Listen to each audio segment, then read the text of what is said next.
जय गुरुदेव। श्वास divine of souls में मैं विनय शर्मा हांगकांग से एक बार फिर से आप सभी का अभिनंदन करता हूं।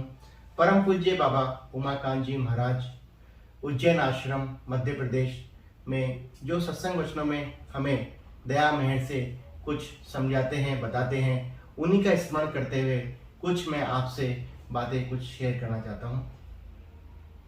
मैं ये बताना चाहता हूं आप लोगों को कि गुरु में दृढ़ निष्ठा, गुरु ने जो कहा उसी का पालन करना, गुरु की आज्ञा में रहना, ये सबसे ज्यादा महत्वपूर्ण है हमारे जीवन में। जो गुरु कहें सो ही मैं करहूं, महाराज जी ने अपने सत्संग वचनों में फरमाया है।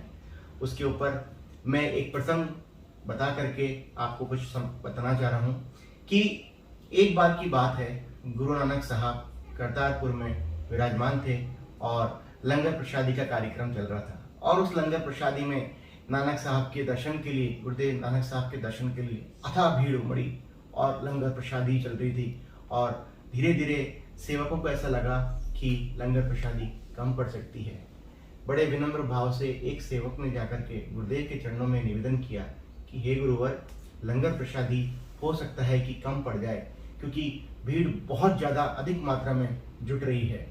तो वो तो तीनों त्रिलोकी के नाथ थे, जो संत पुरुष होते हैं वो पहुँचे हुए होते हैं, उनकी दया मेहर बहुत बड़ी होती है, तो वो कुछ भी कर सकते हैं, जो गुरु चाहे वो ही हो सकता है। तो गुरुदेव ने सामने एक किंकर का वृक्ष था जिसपे कांटे हुआ करते हैं, ठीक है, तो बोला सत्संगी भाइयों को कि जो भी एक सत्संगी है वो इस पे चढ़ जाए और उसको जोर जोर से हिलाए, और जब हिलाए गए तो उस पर से मिठाइयाँ बरसेंगी और वो मिठाइयाँ सत्संगियों को लंगर प्रसाद में खिलाई जाए।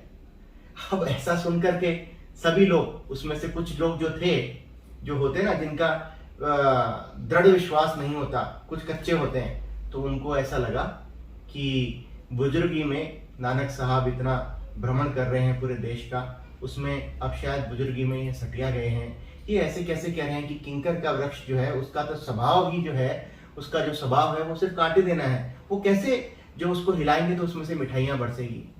गुरुदेव ने देखा कि कुछ लोग इस पे संशय कर रहे हैं। उन्होंने भाई लेना की तरफ देखा और भाई लेना को आदेश दिया कि लेना, तू चढ़ जा किंकर के वृक्ष पे और उसको जोर से हिला, मिठाइयाँ बरसेंगी। भाई लेना ने एक पल नहीं सोचा और फटाफट किंकर के वृक्ष पर वो चढ़ गए और उसको जोर जोर से हिलाने लगे और गुरुदेव का स्मरण करने लगे मन ही मन में। और देखते ही देखते उसमें से बेशुमार और अलग अलग तरह के स्वादिष्ट मिठाइयाँ उसमें से बरसने लगी और लंगर प्रसाद के लिए जो भयंकर भीड़ जुटी थी वो सब पूर्ण तृप्त होकर के गई। सब कार्य संपन्न होने लगा। तब सेवक ने आकर के गुरुदेव से निवेदन किया कि मालिक, अब लंगर प्रसादी का कार्यक्रम संपन्न होने जा रहा है और अब सब कार्यक्रम निर्विघ्न पूर्ण होने जा रहा है, अब मिठाइयाँ भी भरपूर मात्रा में उपलब्ध हैं। तो गुरुदेव ने भाई लेना की तरफ देखा और बोला, लेना अब नीचे आ जा। तो लेना नीचे आ गया और जब लेना नीचे आया, बड़े विनम्र भाव में हाथ जोड़ के गुरुदेव की तरफ दया दृष्टि से निहारते हुए उनको देख रहे थे। तो गुरुदेव ने पूछा, भाई लेना, तो एक बात बता, तूने एक क्षण भी ये नहीं सोचा कि किंकर का वृक्ष जो कांटे देता है वो वृक्ष मिठाई कैसे देगा और मेरे कहते ही तू चढ़ गया।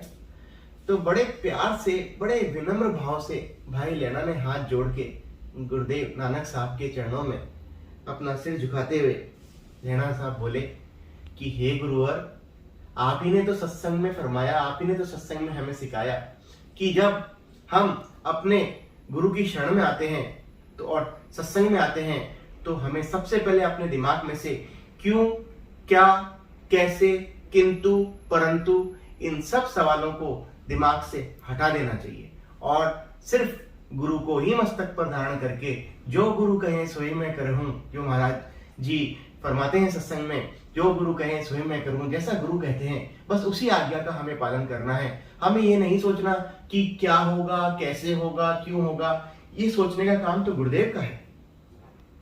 गुरुदेव को बड़ा प्रसन्नता हुई भाई लेना पे और उन्होंने झप्पी पाली, भाई लेना को अपने सीने से लगा लिया। ये देख करके सभी भाव विभोर हो गए कि गुरु की कितनी कृपा, अथाह स्नेह और अथाह प्रेम भाई लैणा पर गुरुदेव का, और वही भाई लैणा आगे जाकर गुरु नानक देव साहब की गद्दी पर गुरु अंगद साहब के नाम से विराजमान हुए। प्रिय मित्रों, मैं सिर्फ आपसे यही कहना चाहता हूँ, यही निवेदन करना चाहता हूँ। इस प्रसंग से हमें सिर्फ यही सीखना चाहिए कि जो गुरु कहें सो ही मैं करूँ। गुरु हमारा दृढ़ है, गुरु हमारा पूरा है, गुरु हमारा समर्थ है। तो जब गुरु है तो फिर हमें किस बात की चिंता, वही हमें संभाल लेगा। बस यही प्रसंग के साथ मैं अब विराम लेना चाहूँगा। मेरे कहने सुनने में कुछ गलती हुई हो तो छोटा समझ के क्षमा कीजिएगा। जय गुरुदेव।